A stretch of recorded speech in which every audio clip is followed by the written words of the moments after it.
Em meio a debates acalorados e polarização política, as escolas cívico-militares emergem como um tema controverso no cenário educacional brasileiro. Prometendo disciplina e melhores resultados acadêmicos, essas instituições têm sido apontadas tanto como solução quanto como ameaça à formação de jovens críticos e conscientes. Mas o que realmente se esconde por trás das fachadas imponentes e dos uniformes alinhados? Serei rígido com todos vocês e por várias vezes serei inclusive desumano. Seriam essas escolas um caminho para a excelência educativa ou uma estratégia para moldar mentes em conformidade com ideais extremistas? É sobre isso que falaremos nesta edição do PPA.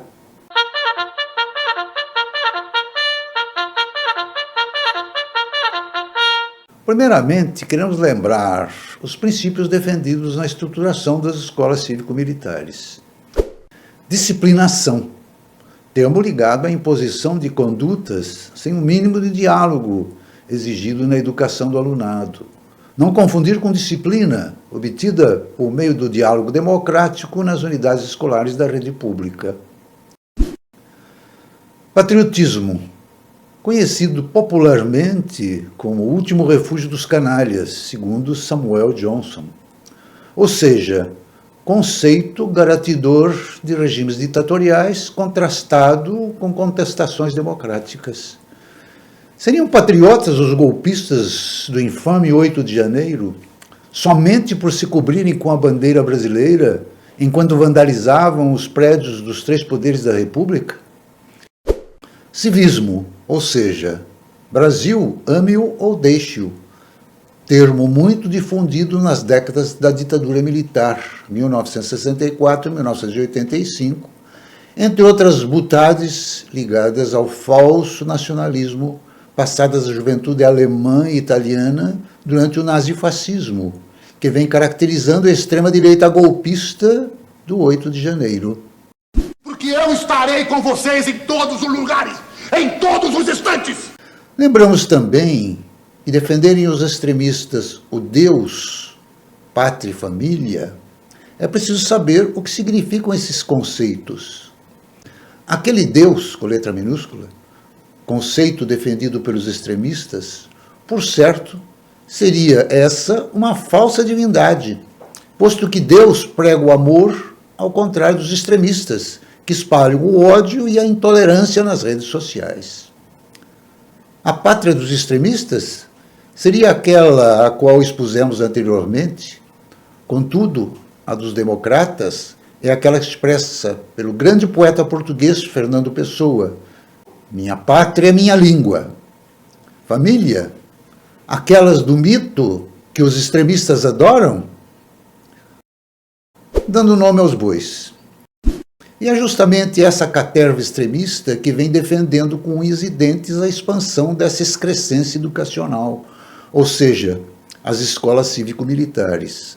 Basta analisar a biografia daqueles que as propõem, entre os quais Tarcísio de Freitas, em São Paulo, Ratinho Júnior, no Paraná, aquele que está privatizando as escolas públicas do seu estado, Romeu Zema, em Minas, Jorge Mello, em Santa Catarina.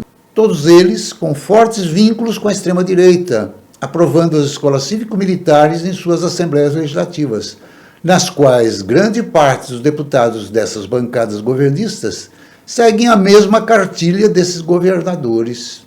Não há muito tempo, a imprensa noticiou declarações de alguns deputados da situação na Lespe, defendendo homenagem ao ditador chileno Pinochet.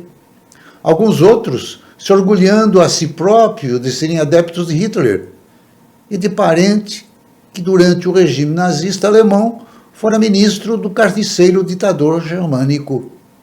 Quem pretender mais detalhes sobre esses deputados, basta pesquisar os anais da Lespe. A justificativa dos governantes para a introdução das escolas cívico-militares alegam esses governadores que a proposta visa melhorar a educação pública de seus estados. Esses defensores das escolas cívico-militares alegam que o nível da rede pública estadual apresenta sérias deficiências, sustentando que as escolas cívico-militares têm apresentado melhor rendimento dos alunos em comparação com os da rede pública. com isso buscando desqualificá-la. Foi o que se viu durante a audiência pública na LESP em maio de 2024 para discutir o tema, quando os adeptos dessa excrescência educacional pensaram das 5.000 escolas estaduais, meia dúzia de problemas ligados à violência e pouco aproveitamento do alunado de algumas delas, a fim de valorizar a educação nas cívico-militares. Todavia, não confessaram que o governo Tarcísio tem investido muito mais nas cívico-militares, deixando-as regulares a pão e água, posto que nelas os salários dos seus profissionais são medíocres, faltam professores, funcionários, verbas de manutenção, segurança, ao contrário do que sucede nas militarizadas, em que nada falta. A inconstitucionalidade do projeto das escolas cívico-militares. Diante de uma LDB, Lei de Diretrizes e Bases da Educação, e da própria Constituição, todos sabemos ser essa iniciativa educacional absolutamente inconstitucional, cuja ADIM está em discussão no Supremo Tribunal Federal com grande possibilidade de sucesso. As escolas cívico-militares já contam com lobistas pertencentes à empresa ABMIL, claro, liderada por ex-militares e alguns civis. Este lobby vem atuando junto a prefeituras de cidades do interior de vários estados, buscando convencer prefeitos a transformar suas escolas municipais em cívico-militares. Possivelmente, deverão também conveniar-se com as que serão implantadas no estado de São Paulo. É evidente que esse serviço não sai de graça e o custo para as prefeituras é elevado.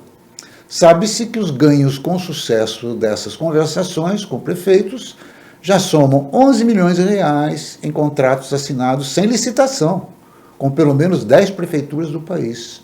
Só a prefeitura de Lins, no interior do estado de São Paulo, já assinou convênios entre o município e a ABMIL, que já somam 1.900.000 reais. Em Minas Gerais, a ABMIL está presente em 9 escolas de 5 cidades, e dessas prefeituras recebeu 5.200.000 reais. É bom lembrar que a ABMIL se encarrega da coordenação de atividades extraclasse dessas escolas, no que diz respeito à recepção do alunado para diárias manifestações cívicas, entre aspas, com hasteamento da bandeira, canto do hino nacional, formação de filas para entrada em salas de aula, excetuando, é claro, a parte pedagógica e o corpo docente, que se mantém sob o comando das secretarias da educação. Mas não sabemos até quando. Em prefeituras nas quais se fazem convênios sem licitação, a possibilidade de ocorrer corrupção nessas transações não é difícil de se imaginar. Entretanto, nessas escolas, como se irão desenvolver as aulas?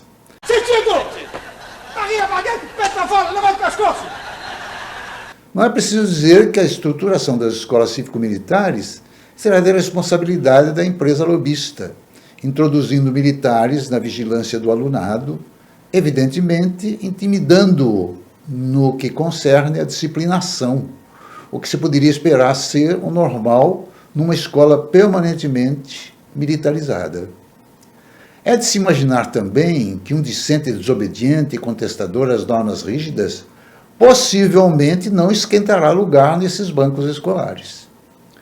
O que dizer então da vigilância ideológica sobre o professorado, que procurar levar o alunado à consciência crítica sobre a triste realidade brasileira, na qual milhões de brasileiros sobrevivem com Bolsa Família, ou seja, na mais profunda miséria, desprezada pelas elites alienadas dos problemas sociais brasileiros?